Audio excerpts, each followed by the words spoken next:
నమస్కారం అండి. నమస్కారం. మీ పేరండి? నాగిరి దుర్గా భవాని అండి. నాగిరిపాలెం పంచాయతీ సర్పంచ్. మేడం, మీ పొలిటికల్ ఎంట్రీ ఎప్పటి నుంచి? 2019 సర్పంచ్గా ఎలక్షన్లో నిలబడ్డామండి.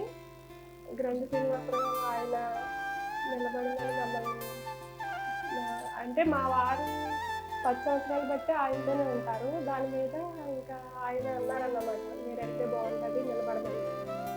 ఇంకా ఆయన సహకారంతో నిలబడ్డాము, గెలిచాము. ఓకే మేడం, మీరు 2019 ముందు తర్వాత అభివృద్ధి గురించి చెప్పగలరా?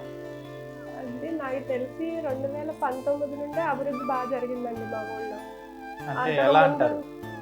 అంతకుముందు అసలు ఏం కనిపించేది కాదు. వాటర్ కానీ, డ్రైనేజీలు కానీ, స్ట్రీట్ లైట్లు అవేమి సరిగా ఇదిగా ఉండే కదండి. ఇప్పుడు అనుకోండి, అసలు ఏ ప్రాబ్లం అయినా వెంటనే సాల్వ్ చేస్తాము.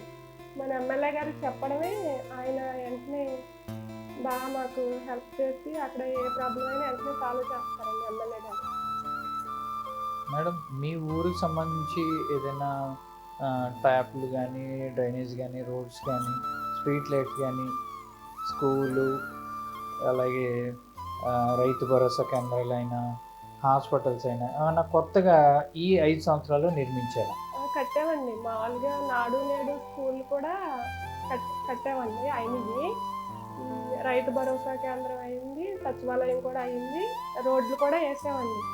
గడప గడపకి తిరిగినప్పుడు మన ఎమ్మెల్యే గారు వచ్చారు, ఆయన చూశారు మాకు ఏ ప్రాబ్లం ఉందంటే ఆయన వెంటనే ఒక నెల రోజుల్లో మాకు రోడ్లు అవి వేయడానికి కూడా వేస్తామండి. మామూలుగా అవి ఓపెన్ అయితే చేయలేదు, ఎలక్షన్ కోడ్ రావడం వల్ల అయిపోయింది. రైతు భరోసా, సచివాలయం, స్కూళ్ళు, రోడ్లు కూడా అయిపోయింది. మీరు గ్రంథి శ్రీను గారు అంటే ప్రజల్లో స్పందన ఎలా ఉంటుందండి? ఆయన అందరూ ఇంట్లో మనుషులా చూస్తారండి. మా ఊళ్ళో అందరూ ఆయన గమ్ముని మన ఇంట్లో ఏదన్నా ఫంక్షన్ ఉందన్నా వస్తారండి. మనం ఆయన ఆఫీస్కి వెళ్ళినా ఎప్పుడూ ప్రజల్లోనే ఉంటారు. ఆయన 9 నుండి ఆఫీస్లోనే ఉంటారు.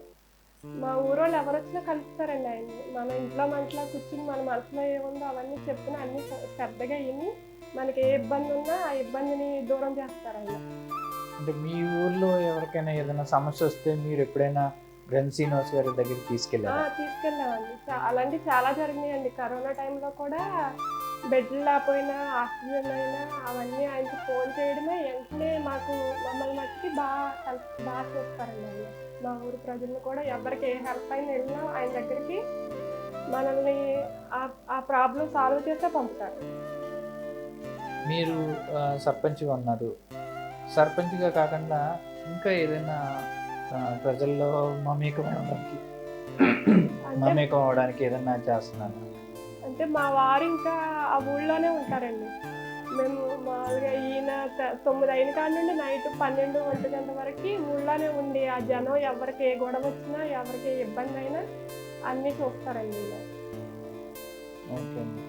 ఇప్పుడు మీ ఎమ్మెల్యే గారు ఒక మినిస్టర్ పదవిని సైతం వదులుకున్నారు, అది ఎందుకంటారు? మా దేవారం ప్రజల కోసం అండి, దేవారం కేంద్రంగా రావాలని చెప్పి ఆయన దాన్ని అలా సునాయాసంగా వదిలేశారు. అలాంటి మంచి వ్యక్తి మమ్మల్ని ఈసారి కూడా గెలిపించుకుంటాం మేమందరూ. మేడం, ఇప్పుడు 2024 ఎలక్షన్లు వస్తున్నాయి. అందులో గ్రంథి శ్రీనివాస్ గారు నిలబడుతున్నారు, అంజబాబు గారు నిలబడుతున్నారు. ప్రజలు మీరు ఎవరికి సపోర్ట్ చేస్తారంటారు? ప్రజలు మా ఊళ్ళో అందరూ గ్రంథి శ్రీనివాసరావు గారిని సపోర్ట్ చేస్తామండి. ఆయన గెలిపించుకుంటాం. ఓకే.